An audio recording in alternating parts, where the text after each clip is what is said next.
Hey everybody, back with a new episode of Babylon 5. Last episode we had the Copernicus who had a hell demon creature on board that was making its way to the Outer Rim where Morden's creatures are. I don't know Jakar's involvement in that because he was looking at the book that had the creature in it. So I don't know if he was researching or that was their response to what has been going on with them.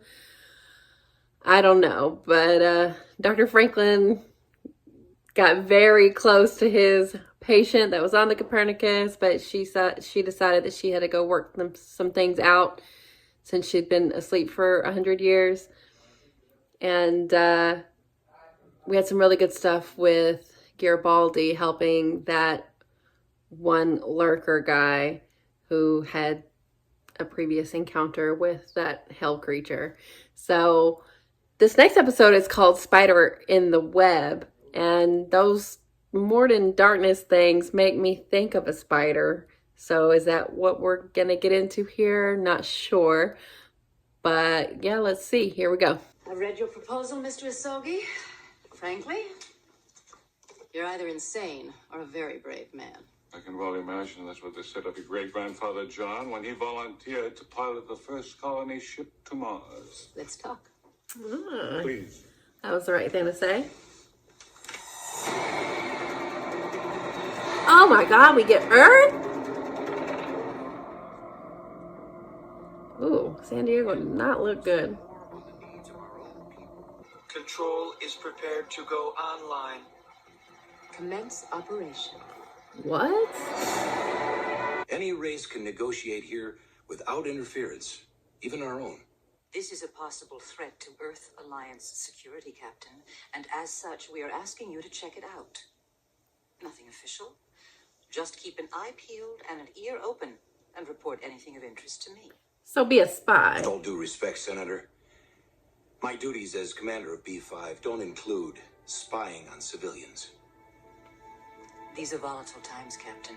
We can iron out all the details to your government's satisfaction. You actually believe you can make this work? No. I believe we can try. Sounds good. I'll speak with the Business Affairs Committee. Free Mars. What the hell? He's trying to free Mars. What are you doing? They're violent fanatics with a murderous hatred of Earth Alliance.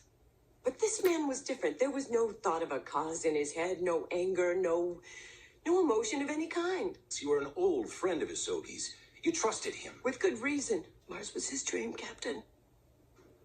Now he's been murdered for it, and you're trying to cast the blame on him.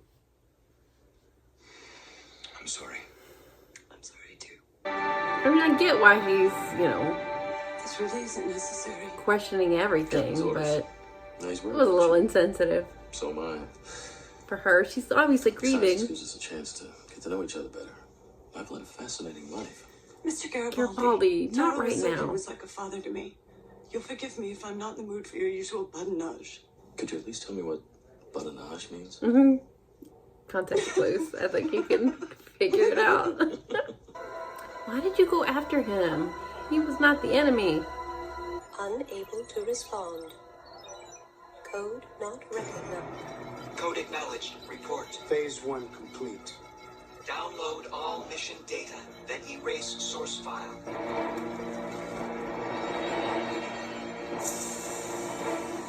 You're not human?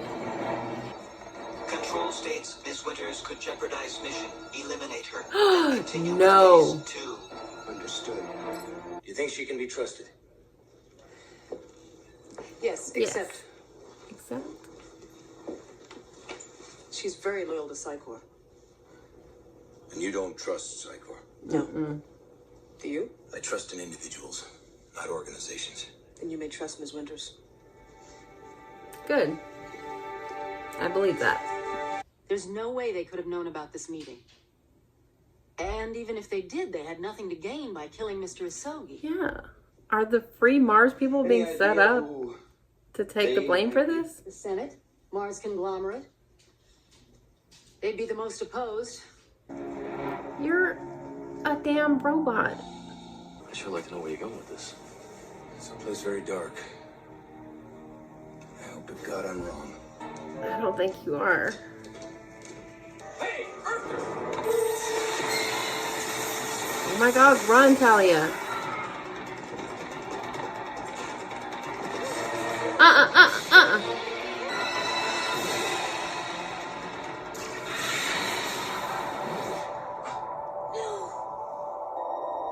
What have they done to me? This time I saw an Earth Alliance ship. A big one. A cruiser, I think. It was firing at him. And I know this sounds crazy, but it hit him and he died. Died? It was as if he were reliving the thought of his death over and over again, clinging to it as if it were the only thought he had. Yeah, got an idea on our perp? He's Free Mars, all right. One of their leaders, in fact. Name's Abel Horn. Abel Horn? Commander? It's been a long time. There's a fugitive alert out for you. They're lying. I haven't killed anyone. What? I came here to see you, If anyone found out I was once a member of Free Mars, which just might come out if they were to catch me here. Oh. you came here to blackmail me into smuggling you back to Mars? That was never your style, Abel. Well, he's not who you think he is. I've changed. Yeah. Abel, what's wrong? Amanda, please, help me! I was raised by Psychor from the time I was 5. Of course, there was Abby. Abby? She was my support during my first year at the center. On my way. Sorry. That was a nice little moment for them. Mr. Garibaldi, take a look at this. Project Lazarus? Never heard of it. It was part of Earth Force's cyber experiments back in the late 30s. Aptly named. Most of the cyber experiments were a bust. That's why they came up with the idea of using subjects on the verge of death. Accident victims, wounded soldiers, people in comas. You're kidding. The computer takes complete control while the subject is dying over and over again in his subconscious. That is so cruel. Ms. Winters said that Horn was clinging to the thought of his death. You almost had me believing this, Load. I'm not sure I believe it myself. I think I It's do. true. There should be a way to locate him.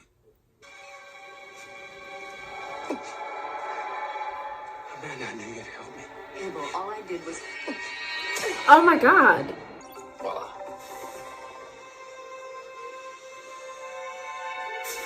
Yeah, some wizard. It's trickier than you thought.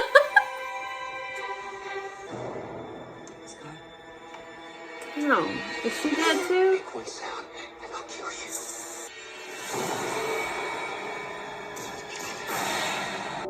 Ours now. All ours. This is some shady business. You heard that, lady, and I'll see it takes you 10 days to die. I'm already dead, Mr. Security Man. No, you aren't, Horn. It was the Earthers, wasn't it? It wasn't enough just to kill me. We'll find out who it was together. It is. Put the gun down. Mars will never be free until the sands run red with Earther blood. Oh, man. Captain, I'm reading a dangerous energy search for the body. Go. Come on, everybody out. Everybody out.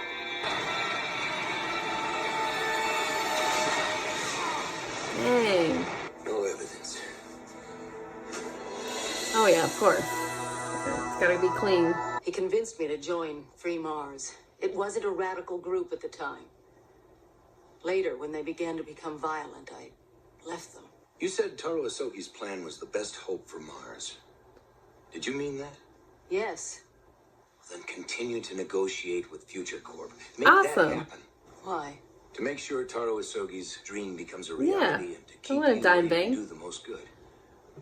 Thank you. Did you recognize anything? Location, face, uniform? No. Take Miss Winters to her quarters. You saw some I'll be on faces. to move the traffic out. She didn't say everything she knows. I collect secrets. Black projects, conspiracies, secret organizations. They fascinate me. Interesting. Does one of those secrets include who was behind this thing? It's better you don't ask that. Look, Captain, I know you don't trust me the way Jeff used to, but if there's a threat to this station... The threat goes far beyond Babylon 5, Mr. Garibaldi. For the past 6 years, there have been rumors about a rogue agency operating deep inside EarthGov. A dirty trick squad dealing in black projects and Star Chamber justice. Well, guess It what? took They me have over the 3 presidency years now. just to get a name. Bureau 13.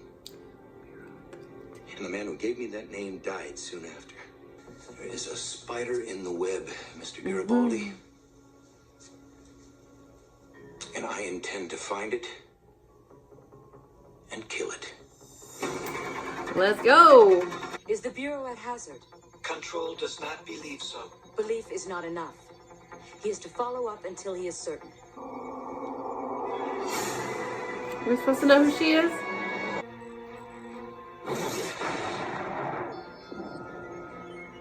All ours. Oh, it's her. Match found. So she is one as well. All right, well, this was an interesting episode. I don't know about this Bureau 13. Are they the same organization that got the vice president into the presidency with the assassination? Is it related to that, or is this another thing? But I'm glad Isogi's plan is going to keep going. You know, I don't know exactly what corporation he's with, but whatever it is, they seem like they were going to try to help Mars gain their independence in a peaceful way, and that's definitely what you want. So I'm glad Sheridan allowed that to keep happening, even though, you know, Amanda had a past. And, you know, once she explained the situation, like, I believe her. And Free Mars wasn't always this terrorist organization. So I'm glad that that can continue on. I'm glad we got to focus on Talia. We don't see her that often. But, you know, she's keeping her secrets because she saw that lady's face. I don't know what she's going to do with that information now that she knows there's another one of those robot people out there. Is she going to go to Psycor? They said she's loyal. Ivanova said that she's very loyal to Psycor, but I don't know. I don't know who she would trust with this information. But what a horrible thing for them to have this Lazarus project that wouldn't work on humans. So they found that it would with ones that are on the brink of death and making them relive their death over and over again just so they can implement the computer inside of them. That's awful. That poor guy. And they were trying to sabotage this deal by making it look like it was the Free Mars movement that was doing it. That is some shady dealings. But like I said, I'm glad that the plan, the project is still going to go ahead. I like how Sheridan handled that there. He was really great in this episode talking about keeping Babylon 5 neutral. And even though he went a little hard on Talia when she was grieving, he recognized his mistake and apologized. I thought Talia and Garibaldi had some good moments too. You know, he was doing his little flirting shtick with her, but once he realized she was really hurting, they had a really nice talk and moment together. So I really enjoyed that as well. So, I mean, we've heard about the Mars Rebellion in the past, and I don't think I know enough about it to know what the right thing is for them to do. But it seems like if they want their independence, that's something that we should be rooting for, and especially if it can happen in a peaceful way, that would be great. So I wonder how often we're going to hear about what's going on there. We know Earth doesn't want them to be independent, and we know the people that are in charge right now aren't to be trusted. So I just wonder how far up this Bureau 13 goes. But it's funny to hear the commander talk about how conspiratorially minded he is as like a hobby. I like this episode okay. I I like the focus on Talia, but I have to say a lot of the stuff outside of the Babylon 5 station I'm kind of unsure of. So we'll see what all pays off here. But it's definitely intriguing to know that there's so many seedy things going on under the surface of a lot of these organizations, which seems very true to life. So I'm interested by that too. But hopefully Asogi's plan will work out and Mars can gain its independence, but we'll see if they have any other pitfalls along the way, because there's that other lady robot out there that's probably not going to stop doing what she did here, or what they did here. So we'll see if we get any more of that. But yeah, good episode. So thanks for watching, guys. I'll be back soon.